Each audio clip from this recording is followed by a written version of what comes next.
Irmãos e irmãs, o evangelho de hoje está no primeiro capítulo de São Marcos.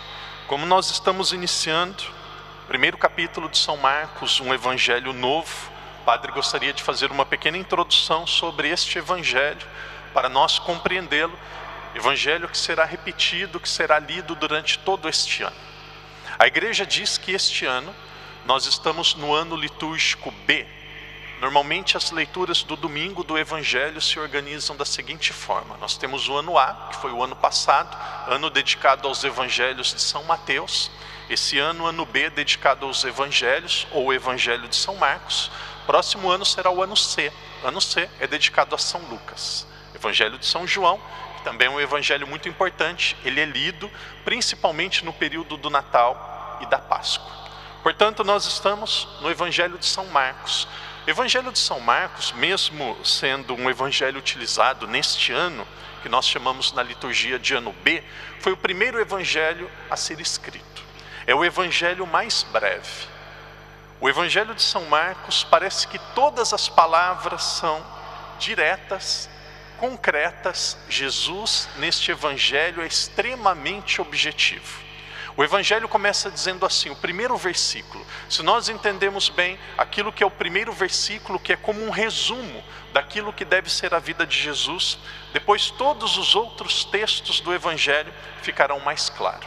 O evangelho de São Marcos, capítulo 1, versículo 1, começa dizendo assim: Evangelho de Jesus Cristo, o Filho de Deus. Essa é a introdução. Então São Marcos já diz logo no começo, Jesus Cristo é, Evangelho de Jesus Cristo, o Filho de Deus. Então o Evangelho todo, principalmente a primeira parte do Evangelho, vai nos provar. Marcos vai querer nos provar que Jesus é o Filho de Deus. E aí vem a pergunta, para Marcos provar, para Marcos mostrar que Jesus é o Filho de Deus, o que significa o Filho de Deus? Quais são as características do Filho de Deus?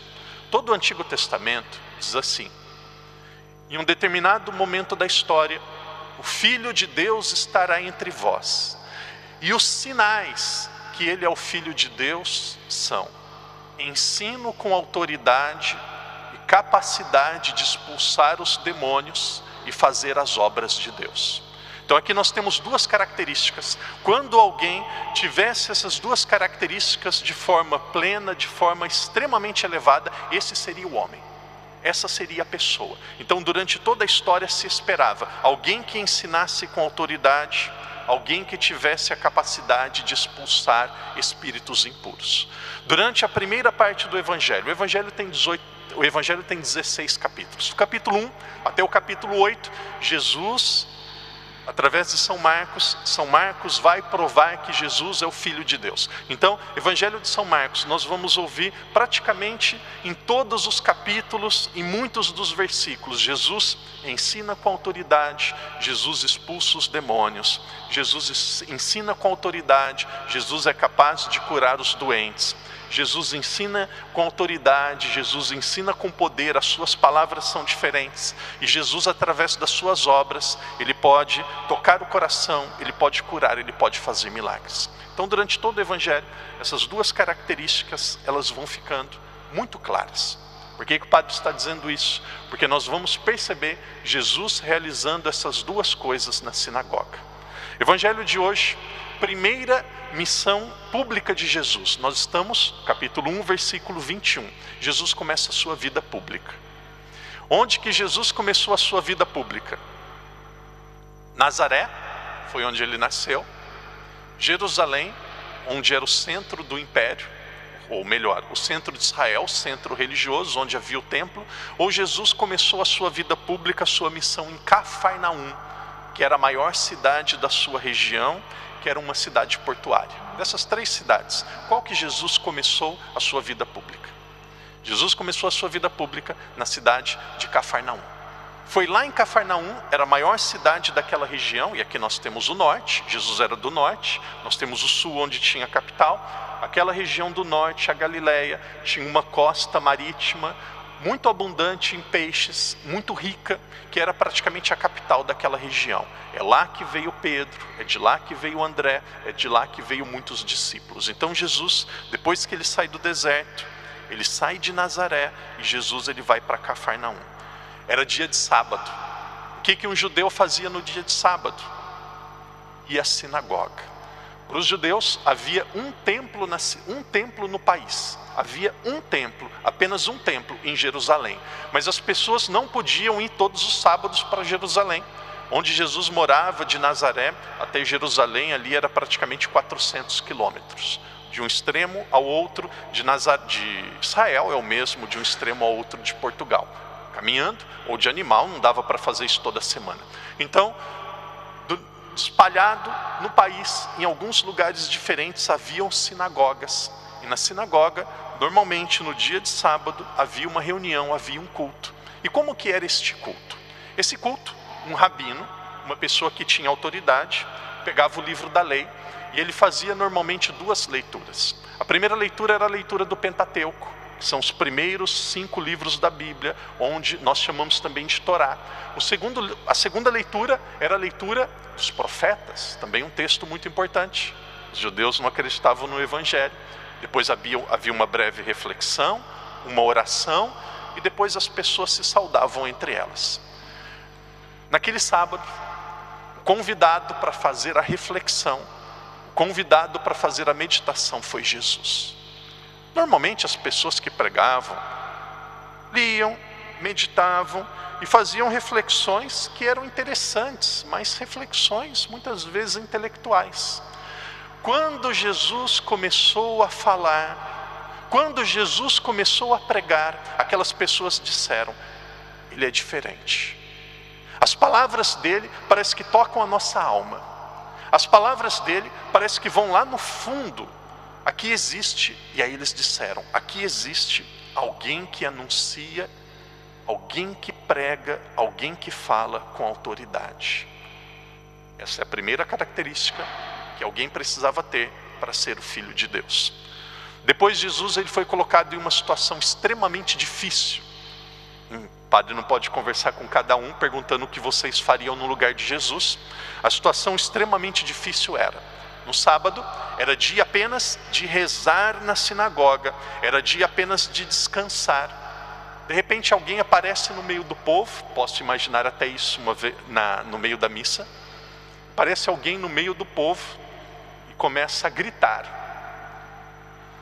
E um demônio, um espírito impuro, começa a se manifestar naquela pessoa.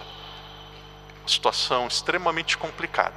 Abrindo um parênteses, um padre uma vez contou para mim no Brasil, no meio da missa, de repente um bêbado entrou na missa e começou a gritar: eu não gosto de igreja, vocês estão perdendo tempo, está tudo errado. Imagina um bêbado entrando no meio da igreja, começou a gritar, fazer um monte de bagunça. E aí, o padre repreendeu: não faça isso, aqui é casa de Deus, onde você pensa que você está? Se você não fizer isso, eu vou chamar o segurança. Aí ele ficou todo assustado. E aí, quanto mais o padre falava, mais ele se aproximava do altar. Parece que ele já sabia o caminho, ele queria ir para uma mesa ali lateral, porque ali ele sabia que havia o vinho. Que ele queria era o vinho. Bêbado ali olhando para o vinho. E o padre repreendendo, brigando. E aí chegou o sacristão, foi lá no ouvido dele, disse umas 10 palavras. Ele abaixou a cabeça, foi embora da igreja e ficou tudo em paz. Padre curioso, acabou a missa, chegou no sacristão e falou: o que você disse para ele? Não, padre, desculpa, eu não posso falar. Você não falou, eu te mando embora? Como você não pode falar? Eu sou autoridade da igreja. Não, padre, eu não posso falar. E aí, de tanto o padre dizer, o sacristão, com medo de perder o emprego, disse: padre, eu falei assim para ele: não briga por causa de um copinho, não. Lá dentro, naquela sala, tem um garrafão. Espera eu lá na entrada da igreja, que daqui a pouco a gente bebe junto. Aí ele ficou contente da ideia: para beber uma garrafa toda, então eu vou. Ele saiu e ficou esperando o padre lá na entrada da igreja. Então, às vezes, eu preciso ter sabedoria. Espero que não aconteça isso comigo, senão eu não vou pedir para o sacristão. Eu mesmo vou falar para o bêbado: ó, não precisa brigar por causa de um pouquinho, não. Ali dentro tem uma garrafa. Entra lá, fica lá esperando a missa acabar, que depois eu te dou uma garrafa. Então, de repente, começou um escândalo dentro da sinagoga. Se Jesus, primeiro, naquela época ninguém tinha poder, ninguém conseguia expulsar os demônios, porque eles diziam, a religião acreditava que o demônio era alguém muito superior a qualquer obra humana, que era fruto do pecado de alguém, que a única pessoa capaz de expulsar um demônio era Deus. Então eles sabiam que ninguém seria capaz de expulsar aquele demônio. E se Jesus encostasse nele, fizesse alguma coisa, Jesus estaria indo contra a lei, porque uma pessoa que era impura, ela não podia ser tocada. No dia de sábado você não podia fazer obra de caridade. Se Jesus ignorasse aquela situação, ele estaria indo contra a caridade. Estaria deixando de ajudar alguém que precisava. Se Jesus ajudasse, ele seria perseguido, ele seria criticado, ele seria repreendido, ele estaria indo contra a lei. Se ele não fizesse nada, seria uma falta de caridade. Se ele fizesse alguma coisa, ele estaria indo contra a lei. Qual foi a decisão de Jesus? Jesus curou. Curou para quê? Para mostrar que ele era Deus. Para mostrar que a caridade está acima de qualquer tipo de lei. Que a caridade é a maior de todas as leis. Queridos irmãos e irmãs, Jesus é Deus. Jesus é capaz de ensinar com autoridade. Jesus é capaz de realizar qualquer milagre, qualquer obra que nós desejamos, que nós precisamos da nossa vida, desde que nós tenhamos fé, desde que seja para o nosso bem. A partir de tudo isso, qual é a lição para a nossa vida? Como que nós podemos trazer este evangelho para a nossa semana? Como que nós podemos trazer este evangelho para o nosso cotidiano? A palavra de Jesus, o ensinamento de Jesus, a palavra de Deus tem poder para transformar a nossa vida. Sem exceção, começando pelo Padre, todos nós precisamos ser transformados de alguma forma. Sem exceção, todos nós podemos ser pessoas melhores. Sem exceção, todos nós temos algo na nossa vida que nós vamos lutar para que seja transformado. Que cada um de nós, diante desta dificuldade, olhemos e conversemos com Jesus e digamos assim: Jesus, a tua palavra tem autoridade, me ajude a ser diferente, me ajude a ser uma pessoa melhor. Jesus, me ajude, através da sua palavra que tem autoridade, que a minha palavra também tenha. E veja, diferente de Jesus, nossa palavra não vai ter autoridade como tem autoridade ou teve autoridade a palavra de Jesus, porque Jesus era Deus. Mas a nossa palavra, aqui tem muitos, pelo menos alguns, nós temos professores, nós temos, pode ser médico, temos seguramente advogado, nós temos muitos pais. Quando que a nossa palavra ela tem autoridade? Quando as pessoas percebem que aquilo que sai da nossa boca é um reflexo daquilo que é o nosso comportamento. Me recordo uma vez, caminhando para o final da reflexão, talvez eu já tenha partilhado, fui enviado para a Amazônia, no Brasil. Professei os meus votos, fui enviado para a região da Amazônia, um local muito desafiador. Morei lá 2 anos, foram possivelmente os 2 melhores anos da minha vida. Foi muito bom. Estou muito feliz e muito bem em Macau, mas foram anos maravilhosos da minha vida. Então me recordo que vivendo lá, tinha uma senhora que a filha dela ajudava na igreja, cantava, fazia de tudo. De repente ela começou a namorar uma pessoa de outra religião e ela deixou a igreja católica. E aí aquela mãe desesperada, naquela época eu não era padre, eu era seminarista, na minha congregação nós chamamos de fráter, e aí aquela mãe, fráter do céu, convence a minha filha a voltar para a igreja católica. Preciso ser muito honesto no que eu vou dizer. Orgulhoso eu disse, deixa comigo, eu conheço teologia, ela vai voltar. Eu pensei, deixa comigo, toda semana quero conversar com ela. E eu perguntava, quais são as suas dúvidas na Bíblia?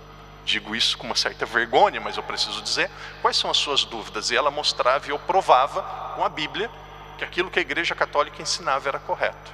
Foram aproximadamente 1 ano e meio de debate, ali um debate intelectual. Sabe o que aconteceu no final? Ela ficou ainda mais protestante. Ela se afastou ainda mais da Igreja Católica. Por quê? Porque ali tinha uma obra apenas de cabeça, uma obra apenas intelectual. O caminho mais curto para trazer alguém para a igreja, eu vejo isso através dos jovens. O caminho mais curto para trazer alguém para a igreja não é a doutrina, é uma amizade verdadeira.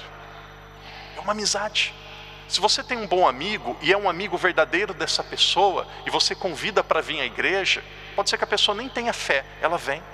Ela vem. Por quê? Porque a amizade, e aqui é a autoridade da palavra. A autoridade da palavra, ela vem a partir do momento que nós nos preocupamos com a pessoa, não para convencê-la, mas com ela como um todo.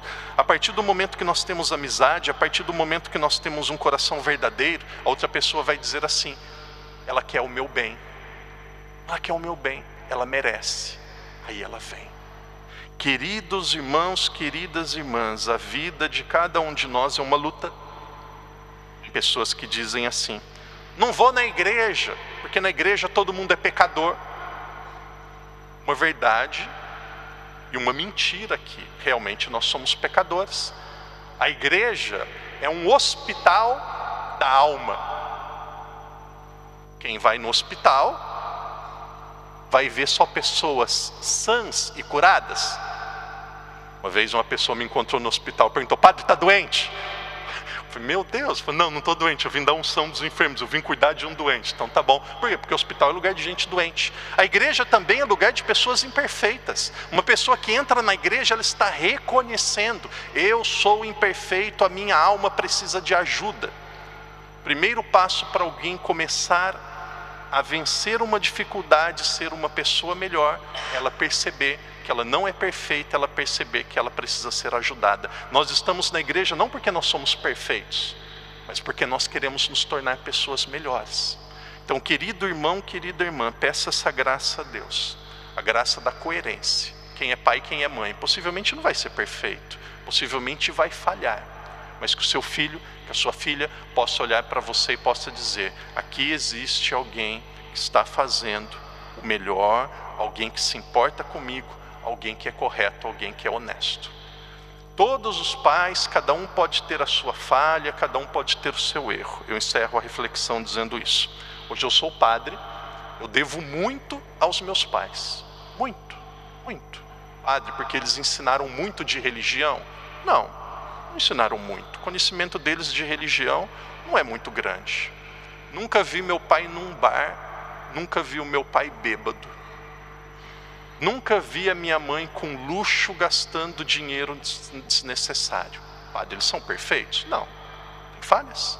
Mas naquilo que era essencial, sabendo a responsabilidade da paternidade, eles se esforçaram para oferecer o melhor para mim. Claro que nós vamos falhar, claro que nós vamos errar, mas peça sim essa graça a Deus, a graça da coerência, a graça que as nossas palavras tenham autoridade, e elas as terão, ou elas serão palavras de autoridade à medida que elas se parecerem com o nosso comportamento. Que Jesus nos ajude. Esta é uma missão para a vida toda. Ninguém está pronto, mas também ninguém pode dizer que não pode, que não consegue. Com a graça de Deus, podemos caminhar para a santidade, para que as nossas palavras tenham também autoridade.